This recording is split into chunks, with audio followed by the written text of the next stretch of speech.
Do you feel like your life is flying by, like it's picked up speed in the past maybe 5, 10, or 15 years?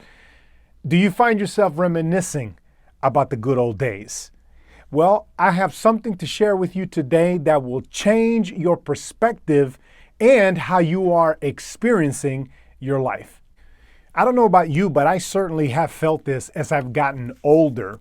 And recently I read a book called The Power of Moments by Chip and Dan Heath, and that's what I wanted to share with you today. I think they had some really interesting strategies to deal with this dilemma or this feeling that we get with our lives, that it's going very fast. One of the things they pointed out is they listed a number of significant events that happen in our lives. And here's the kicker.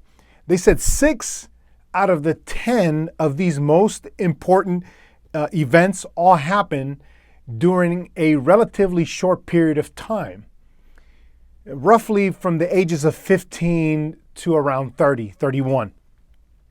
And if you ask older people about their most vivid memories, the research shows that they tend to be drawn disproportionately to this specific period of time, around 15 to 30. And this is referred to as what they call the reminiscence bump. Think about it. Why does this 15-year period in our life that does not even represent 20% of our life dominate? Why is that? Another author, Claudia Hammond, writes in her book, Time Warped, that the reason that we remember our youth so well is because it is a time of firsts. And think about it, those ages 15 through 30, first romantic relationships, maybe a first kiss, the first job, real job that you have, maybe first time living away from home, first time making choices on your own. Those things are very significant, and it's why we remember them. Think about your life now.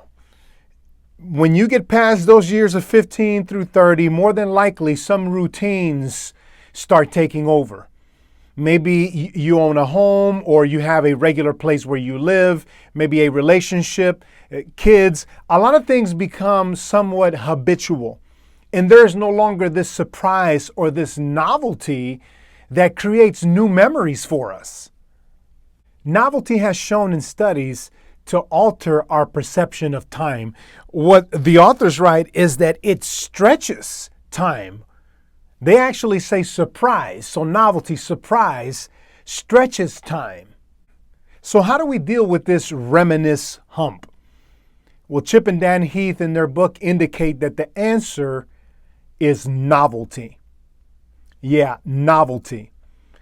So if we introduce some surprises or some novelty into our lives, it can create this feeling or this perception that maybe our life is not moving as fast as we think it is, or there are some other things that we can reminisce about. They say that variety is the spice of life. Notice that I say is the spice, not the main course. So I want to make sure that we have the proper mindset here. It's something that we can add. A little novelty can go a long way. So I want you to think about and examine some of your routines and your habits and how you can begin to break or disrupt some of them.